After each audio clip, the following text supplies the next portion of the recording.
Hello.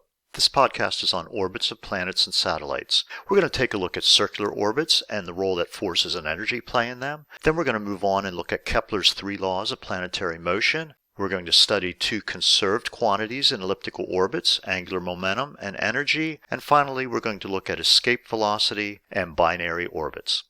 Let's take a look at orbits in general. And here we have a smaller body orbiting a larger body. Orbits are created when the mechanical energies of these 2 objects are not strong enough to escape the gravitational pull between the 2 objects.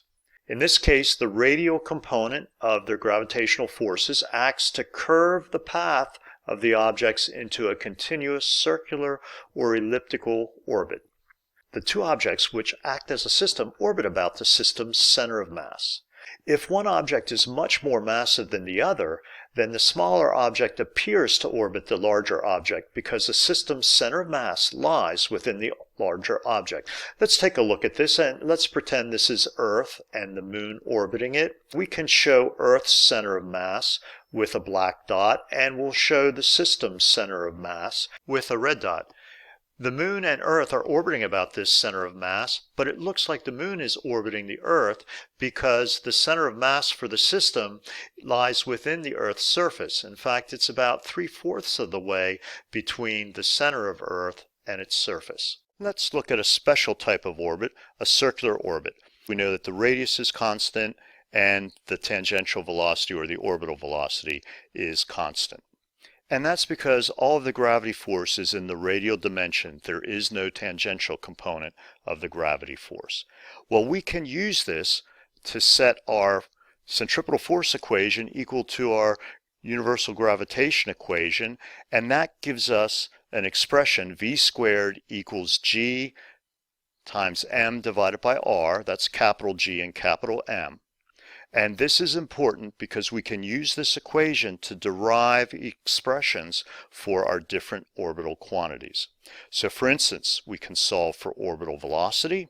We can rearrange this equation and also use the formula for circumference equals 2 pi r, and we can come up with the equation for the orbital period. And we can also rearrange the equation and come up with the formula for the orbital radius. It's important to note that the radius in all of these expressions is the distance between the 2 center of masses. So if we're talking about the Earth and the Sun, it's not the distance from the surface of the Sun to the surface of the Earth, it's the distance from the 2 center of masses. For example, if the International Space Station is in a circular orbit 4,000 meters above the Earth's surface, what is its orbital velocity and orbital period? Using our equation for orbital velocity and plugging in our numbers, paying attention that we had to add the radius of the Earth to the orbital altitude to come up with our orbital distance, we find that the velocity of the International Space Station is 7,670 meters per second. And so what is the orbital period? We use our orbital period. We find out that it's 5,570 seconds, which is 92.8 minutes. So the space station makes one orbit in just over an hour and a half. Let's talk about energy in circular orbits. Total mechanical energy is conserved when we make the gravitational field part of the system. To calculate kinetic energy, we take our basic relationship with kinetic energy and we plug in our new equation for velocity. We make this substitution and we come up with this expression for kinetic energy. Let's talk about potential energy a little bit. Normally we make potential energy equal to 0 at the surface or the lowest point of an object's path, and when we do that, the potential energy is equal to m times g times h. We can take our newfound expression for gravitational field strength and substitute it into that equation. However, when we're studying planetary motion, the gravitational force goes to infinity, so the maximum potential energy occurs at r equals infinity. This equation doesn't work very well for us when we're using large numbers, including infinity. We make some adjustments here for planetary motion. We set the 0 point for gravitational potential energy at infinity. And since the gravitational potential decreases as the planet approaches the star, we come up with this new expression. The gravitational potential energy is still a function of the 2 objects' mass and their distance away from each other, but it is negative. Since the maximum it can be is 0, the closer we get to the planet, the smaller the potential energy gets, which means it becomes a larger negative number. We can get the expression for total mechanical energy by adding our equations for potential energy and kinetic energy, and we wind up with this expression for the total mechanical energy of a circular orbit. For a circular orbit, both kinetic energy and gravitational potential energy are constant, and the kinetic energy must be equal to 1/2 the gravitational potential. If the kinetic energy is more or less than this, then the planet will go into an elliptical orbit instead of a circular orbit. Let's use these equations to calculate the kinetic energy, gravitational potential energy, and total mechanical energy of the International Space Station when it's in a circular orbit 400,000 meters above the Earth's surface. Let's bring up our equations and take a look at kinetic energy. We go ahead and plug in our values, remembering in the denominator we need the orbital radius. So that consists of the Earth's radius and the orbital altitude of the International Space Station. And we come up with 1.23 times 10 to the 12th joules. Moving on to calculate gravitational potential energy. The numbers we use are the same, except in the equation we replace the 1/2 with a negative sign, and we're given negative 2.46 times 10 to the 12th joules. Keep in mind that the largest the gravitational potential energy could be is 0 joules if the space station were an infinite distance from Earth. And lastly, we'll use our total energy equation, plugging in the same numbers. It's just that in the front we have a negative 1/2, and that leaves us with negative 1.23 times 10 to the 12th joules. Let's take a look at elliptical orbits and Kepler's 3 laws of planetary motion. Kepler's first law states that planets travel in elliptical orbits about the Sun. This occurs because the planet's angular momentum is conserved. If the planet's ratio of gravitational potential energy to kinetic energy is equal to 2, we'll get a stable circular orbit. However, if it isn't that exact ratio, extremely low ratios allow the planet to escape the Sun's gravitational pull. If the ratio is extremely high, it'll cause the planet to crash into the Sun, and the other ratios result in elliptical orbits, as shown on the right. So an ellipse has 2 foci. You can see the Sun occupies one foci, the other is empty. The center of the ellipse is halfway in between the 2 foci. We have a radius to both foci, R1 and R2, and the sum of these remains constant throughout the elliptical orbit. The distance from the center of the ellipse to the widest point is the semi-major axis, and the distance from the center to the narrowest part of the ellipse is the semi-minor axis. We also have the perigee and apogee, which represent the closest and farthest points from the Sun.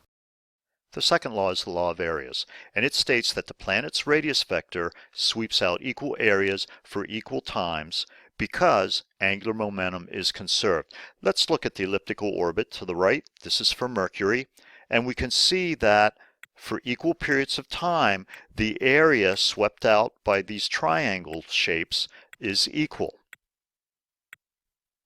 And we can make the time longer.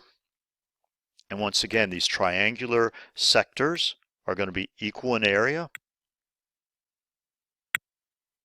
Or we can make the time very short. And once again, the vectors are creating equal areas because faster velocities occur at the shorter radii and slower velocities occur at the longer radii. The third law is the law of periods, and it states that the square of the period is proportional to the cube of the orbital radius. This occurs because angular momentum is conserved. Kepler's version, and we have to keep in mind that Kepler was just studying the planets in our solar system, and so his version only applies to the planets orbiting our Sun, and it states that the period squared is equal to the semi-major axis cubed of the planet's orbit. We have to keep in mind that the period is in Earth years and the semi-major axis is in astronomical units. An astronomical unit is the average distance between the Sun and the Earth. We can use Newton's version for any elliptical orbit anywhere in the universe. And you can see it's very similar in form, and all of these variables are in SI units. Let's look at this simulation on the right where we'll see the relative orbital velocities of some planets in our solar system. In this simulation, 1 second represents 2 years. This is Mercury, Earth, Jupiter, Uranus, and Pluto. Let's apply Kepler's third law. First, we'll use Kepler's version.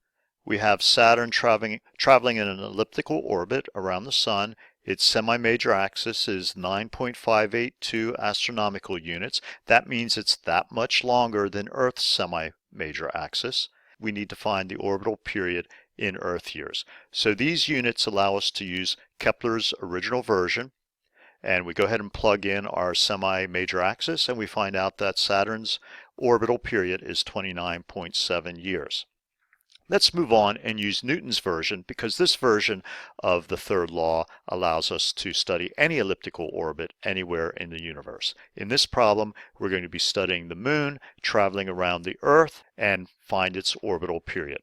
So we have the semi-major axis of the moon, and we go ahead and plug in our numbers. Notice here that we're using the gravitational constant. This is the mass of the larger body, which in this scenario is Earth, and this is the semi-major axis.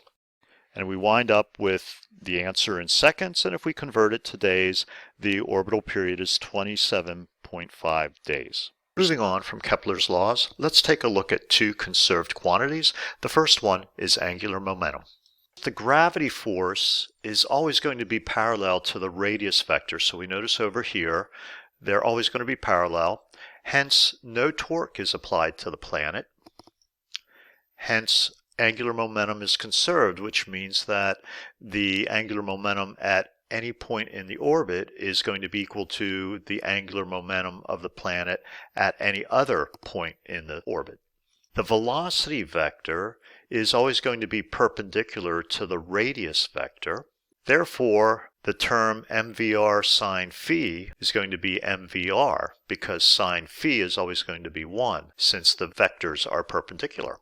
The fact that the planet's angular momentum is conserved is very important in helping us analyze the planetary motion, because if we know the orbital velocity and radius at any point in the orbit, we can determine the velocity at any other radius in the orbit, or vice versa. If we know the velocity, we can determine the radius at that point. Here is the conservation of angular momentum equation, and it can be rearranged to find the velocity, or we could rearrange it to find the radius given both velocities. Let's take a look at a problem. Mercury's velocity at the apogee is 38,860 meters per second, and its orbital radius is 69.82 billion meters. So the apogee is the farthest point the planet is from the Sun, and so this will be the slowest that it's traveling. The question asks us, how fast is Mercury moving when its orbital radius is 50 billion meters?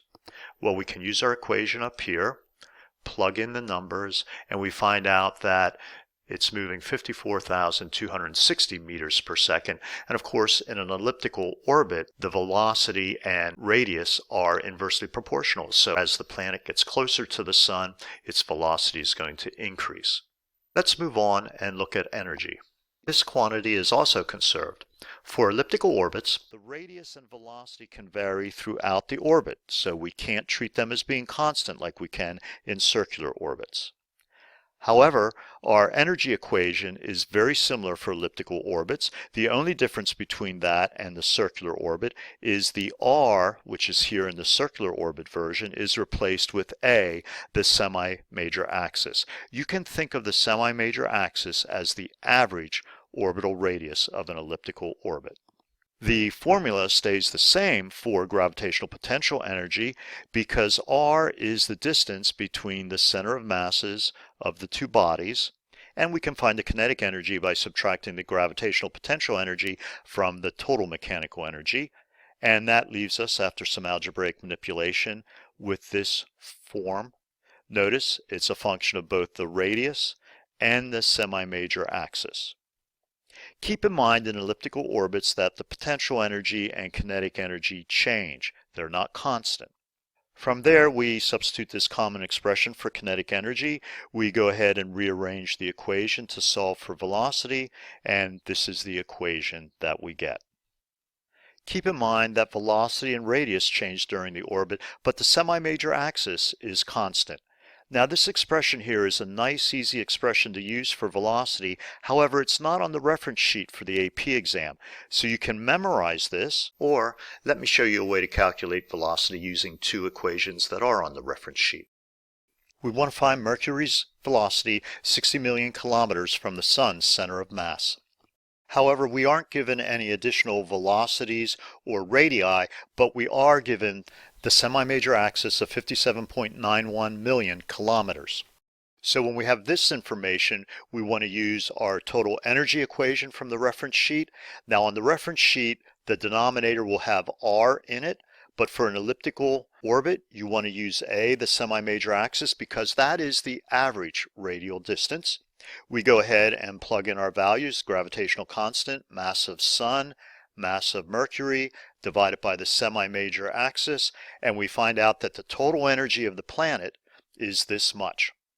Now that stays constant throughout the elliptical orbit, so the next thing we need to do is use our gravitational potential energy equation from the reference sheet to find out what the potential energy will be at 60 million kilometers, and of course we have to convert this to meters, so it would be 60 billion meters from the Sun. Then we can figure out the kinetic energy by subtracting the gravitational potential energy from the total energy, and we're left with this much kinetic energy. We can write our kinetic energy in terms of velocity, rearrange the equation, and we come out with the velocity 46,200 meters per second. Let's take a look at escape velocity, and this is the minimum launch velocity required for a projectile to escape a planet's orbit. So here we're launching an object, and if it's at 27,000 kilometers per hour, it's going to fall into a circular orbit. If it's a little more than that, it's going to go into an elliptical orbit. But our question is, how fast do we have to launch it so that it'll escape the Earth's orbit? We first have to recognize that the gravitational pull goes to infinity. So a projectile cannot stop until it reaches an orbital radius of infinity. And at that point, the gravitational potential energy is zero and the kinetic energy is zero. Therefore, the total energy is zero. So let's just go back and review that.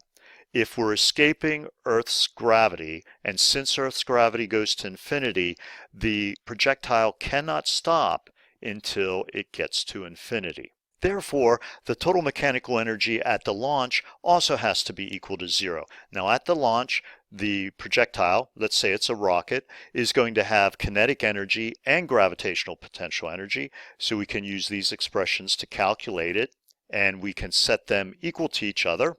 Rearrange the equation to solve for escape velocity, and we come up with this expression where r is the projectile's distance from the planet's center of mass.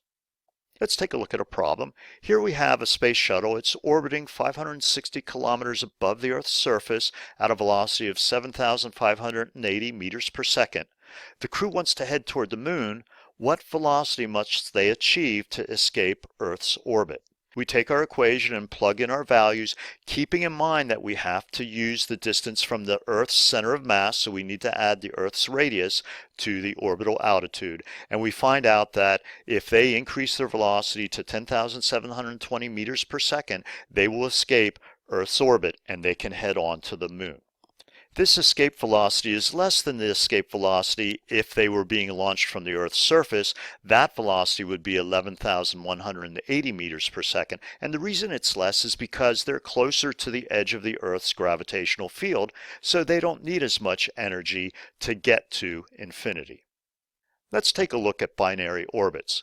So in all orbits, the two bodies exert the same gravitational force on each other. Therefore, the focus of the orbit is always the system's center of mass. However, if one body is much more massive than the other, then the system's center of mass is close to the center of mass of that larger body. For example, When you look at the Sun-Earth orbit, the center of mass of that system lies within the Sun. So we say that the Earth orbits the Sun. We use the term binary orbit when two bodies are orbiting each other and their focus or axis of revolution lies outside the surface of both of them. This occurs when the masses are about the same. Typically it involves two stars or two galaxies, and these binary orbits follow Kepler's laws of motion. Let's look at the binary orbit to the right. This is between Pluto and its largest moon, Charon. Charon was discovered in the late 1980s and found to be in a binary orbit with Pluto because Pluto's mass is only 8.4 times heavier than Charon's. And you can see here in the simulation that the axis of revolution for the orbits lies outside of Pluto. Let's look at the case of two stars or galaxies orbiting each other. If the galaxies or stars are equal in mass, then the center of mass for the orbit is going to be exactly in between. If they are not equal, then the center of mass for the system is going to lie closer to the larger star or galaxy.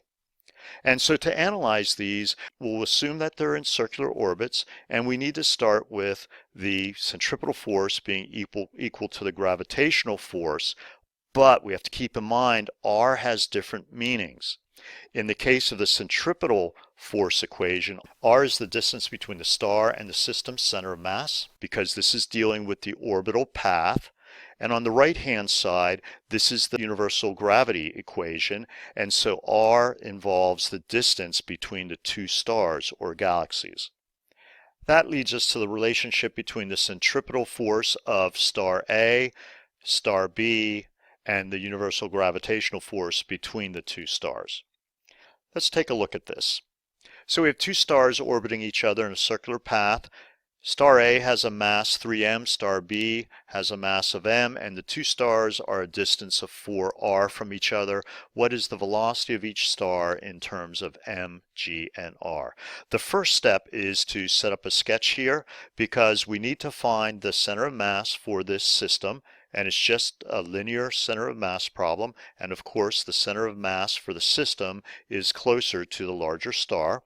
Next, we need to analyze star A, and we're going to set its centripetal force equal to the universal law of gravitation, but we have to remember that in the centripetal force equation, R refers to the distance between the system's center of mass and the star's center of mass, whereas in the universal gravitation equation, the R refers to the distance between the two stars' center of masses. And we can go ahead and rearrange that equation to solve for the velocity of star A.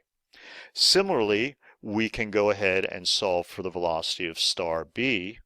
And not surprisingly, we find that the velocity of star B is 3 times the velocity of star A, which is exactly the inverse proportion of their masses.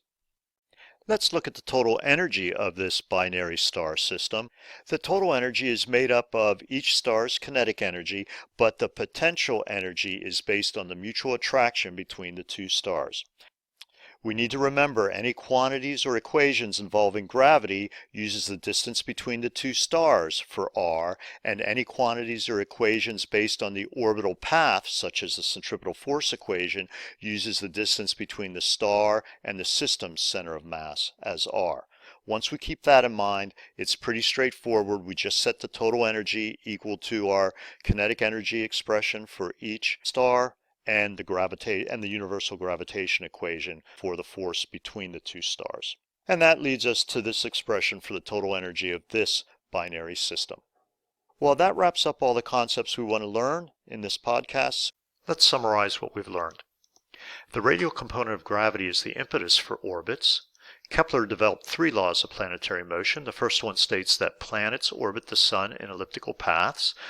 A planet's radius vector sweeps out equal areas for equal time. That's the second law. And the third law, the square of a planet's orbital period is proportional to the cube of its semi-major axis. And while Kepler was studying our solar system when he developed these 3 laws, they apply to elliptical orbits anywhere in the universe. We also learned that angular momentum and mechanical energy are conserved. The conservation of total mechanical energy allows us to calculate velocities anywhere in an orbit, and the same conservation law allows us to calculate escape velocities anywhere in a gravitational field. And finally, in binary orbits, two bodies orbit a point, the center of mass of the system, that lies in between the two bodies. We also learned several equations, so let's review those. And before we do that, let's remember that A is equal to the semi-major axis of the elliptical orbit. That is a fixed value for each orbit. And R is the radius vector. That's the distance that the planet is at a particular moment from its axis of revolution. Here is our orbital velocity equation, orbital period, escape velocity, and the governing equation for binary orbits. We also developed energy equations, the kinetic energy expression, gravitational potential energy, and total mechanical energy. This wraps up the podcast. I hope you found this helpful, and have a good day.